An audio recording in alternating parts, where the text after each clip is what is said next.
que acontece se você fizer uma operação matemática e o resultado for negativo? Vamos testar aqui.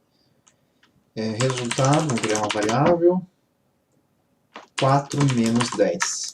Print, resultado, salvar, aula 04, colocar números.lua, F5, menos 6, como é esperado, é negativo. Então isso quer dizer que, e se eu quiser colocar menos 6 diretamente? Não, nada me impede. Então aqui mais um conceito novo, números negativos, você pode simplesmente colocar o sinal de menos na frente e que não vai ter problema nenhum, o número vai ser negativo. Então tá aqui, ó, resultado 4 menos 10 é menos 6, vamos colocar aqui diretamente o valor, menos 34. Menos 34. Então isso aqui é um número negativo e é usado normalmente pela linguagem de programação, não importa qual seja, é reconhecido como um número negativo. Mas até agora a gente viu só números inteiros, ou seja, 1, 2, 3, 400, 8.000, 6 milhões. E quanto a números fracionários que têm posições decimais?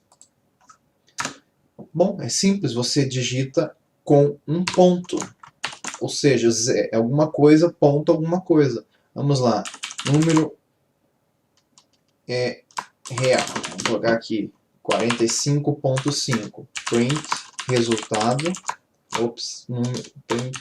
número real, aqui ó, 45.5, um número com posições decimais. Vamos colocar aqui outro número, ele pode ser inclusive negativo, menos 30.1, print, outro número, salvar, olha aqui, número real negativo.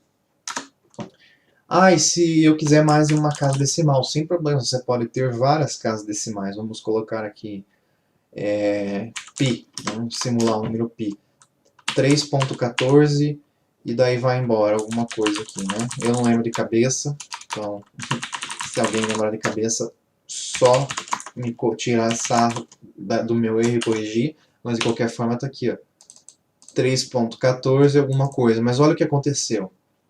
Eu digitei até o 9, tá vendo aqui? Eu digitei tudo isso aqui, e ele imprimiu só até o 9. É que na verdade aqui ele fez uma conversão e chegou ao número mais próximo. Então, como aqui é um número muito pequeno, ele nem chegou a somar aqui, por exemplo, para se tornar 10. Ele simplesmente cortou fora. Ele fez uma aproximação decimal, que isso é muito comum no computador, em sistemas computacionais. Então tá aqui o π, 3 ponto alguma coisa. E se eu quiser dizer, na minha exibição número, dizer que é um π. Então π, vamos lá, tá aqui ó, π, espaço,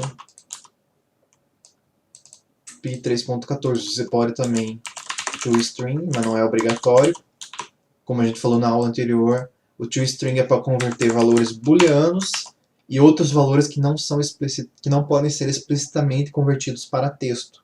O número é convertido explicitamente para texto. Então aqui eu estou concatenando e não preciso digitar toString da aula anterior. Então está aqui. Então a gente acabou de aprender número negativo, número real negativo, número com fracionário negativo. Então você usa o ponto para dizer que é um número com posições decimais. Que mais? O que a gente pode ver de título? Você não consegue lembrar de nada que você possa assimilar no computador? Ó. Texto, número fracionário, valor de verdadeiro ou falso. Se você quiser simplesmente limpar uma variável, dizer que ela não representa mais nada, ou que ela não representa nada inicialmente e depois ela representa alguma coisa. Então aí, bem lembrado, a gente vai entrar num outro conceito importante da programação que se chama null, o nulo. Então você cria um novo documento. Como que se chama o null na computação? Para a maioria das linguagens de programação, o null é simplesmente null. Para algumas outras, como no caso da Lua, é nil, que é a mesma coisa. Então a gente vai dizer aqui uma variável qualquer, né? Nil. Vamos printar ela aqui, print uma variável, salvar, aula 04-new.lua, F5, new. Então, o valor new é um vazio, não é nada. Nesse caso, o sistema só reservou esse nome como uma variável, mas ela não contém absolutamente nada. O new quer dizer justamente nada, nulo. É nulo, nada, nada, nada. É um echo. Vamos colocar aqui agora uma variável, um valor qualquer. Print uma variável. Olha, está aqui. Então, primeiro ela está vazia, depois ela tem um valor, e agora se eu quiser uma variável igual a new, eu vou deixar ele limpo. Vamos fazer o seguinte, vamos testar o valor dessa variável. Uma variável contém o texto um valor qualquer. Lembra-se da comparação? Então aqui toString, salvar. Então o que eu estou fazendo? Estou passando uma string para print dizendo, comparando se uma, lembra-se, o sinal é igual, compara uma coisa com outra. Então eu estou comparando uma variável, tem um valor qualquer. False, porque aqui eu limpei essa variável com new. Então agora ela está limpa, ela tem new, ela tem um valor nulo, que não é absolutamente nada. Então vamos resumir aqui. Significa fica nulo. Então é isso daí. Você acabou de aprender um novo tipo de dado chamado nulo. Ele é totalmente vazio. Agora a gente já viu os tipos básicos de dados, vimos textos, mas uma coisa a gente não testou. E se eu quiser colocar aspas dentro do texto? Porque abre e fecha aspas, inicia e finaliza uma string. Se eu colocar outra aspas, olha, você pode até notar aqui pelo site, pelo editor, que ele mudou a cor. Vamos salvar isso aqui. Aula 04 string, né? Pronto, executar. Nós temos um erro aqui, ó. String não finalizada, porque justamente, ó, eu finalizei essa string. Eu abri e finalizei essa. Mas aqui ele vai reconhecer, mas tem uma aspa aqui. O que eu faço agora? Você não iniciou, você iniciou, não fechou, não sei o que fazer. Então, cria jogo. Como? E agora? O que a gente vai fazer? Então, vamos simular a palavra caixa d'água. Vamos salvar e executar. Olha ali, a gente está só tornando um erro. Ele não reconhece nem aspas simples e nem aspas duplas, porque ele não sabe o que fazer. Ele está dizendo que é string não finalizado. Aí que entra um novo conceito em qualquer linguagem de programação, se chama escape de caractere. Ou seja, você vai dizer, esse caractere não é para executar aquilo que ele significa. Eu estou escapando ele, eu estou fazendo com que ele sirva uma outra função, que ele sirva de string, não da função real dele. Então, como que você faz escape? Com a barra... Olha ali. Agora compilou o código tranquilamente e a gente conseguiu colocar caixa d'água, uma aspas, dentro da variável. Olha aqui, caixa d'água. Ah, mas se eu quiser aspas dupla, vamos colocar aqui, ironia. Você é rico. Ah, e agora? Tá dando erro aqui de novo no site, né? Sim. Vou colocar aqui, ironia. Olha aqui o erro. Como que nós podemos resolver isso? Então, caractere de escape. Só que agora você pode ver aqui, ó, você é rico, só tem uma aspas, tem que fechar esse aqui para ficar entre aspas, rico, entre aspas. Então o que a gente faz? Barra, aspas, fecha aspas. Então o que seria? Essa aspa e essa aspa é para identificar que é string. Essas aspas escapadas, então que eu te ensinei o caractere de escape, que está dizendo, opa, não use a aspa como para abrir e fechar string, escape ela da função original e faça com que ela sirva como um texto puro.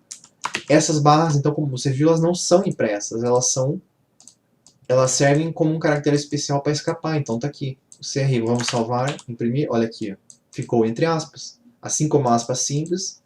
Aí se eu quiser imprimir uma barra invertida daquela forma, então vamos colocar aqui barra texto com fecha aspas, print barra. temos um erro novamente, porque aqui a gente está escapando essa aspas e não estamos fechando essa string. Se eu colocar aqui string, ela está escapando a aspas de novo. Você tem que fazer um escape do caractere de escape, ou seja, 2 barras. Olha aqui, texto com barra, tá vendo aqui?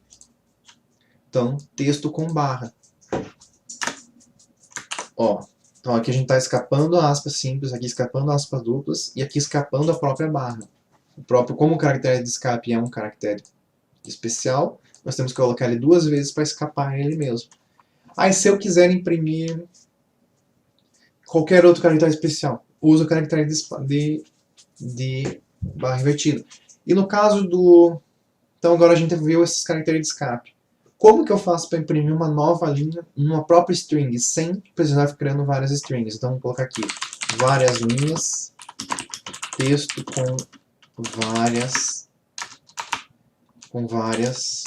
deixa ele, várias linhas. Isso não vai dar muito certo, porque você está vendo que já mudou a cor aqui no texto, era para ficar tudo roxo, a string já ficou preto e ficou um negócio azul ali. Vou colocar aqui várias linhas. Olha o erro. Nós temos uma string não finalizada perto do texto várias linhas, aqui. Porque justamente ele não reconhece quando você dá um enter como nova linha. Isso no computador, para programação, não significa muita coisa. O que você tem que fazer? Aí que vem o caractere de escape. Barra invertida N. Isso é um caractere que significa, barra N significa nova linha. Olha aqui. Texto com várias linhas, linhas. Então vamos melhorar esse texto aqui, ó. Linha 1, barra N, linha 2. F5, olha aqui, linha 1, linha 2. Então isso aqui é o caractere de nova linha. É o N mais escapado. Então tanto que você pode colocar um junto do outro que não vai atrapalhar. Se eu colocar aqui, olha aqui, ó, fica um espaço aqui no final, aqui no começo. Então esse é o caractere de nova linha. Claro, você poderia ter concatenado 2 strings, tal, mas isso aqui é muito mais rápido. E se eu quiser colocar como se fosse uma tab, né?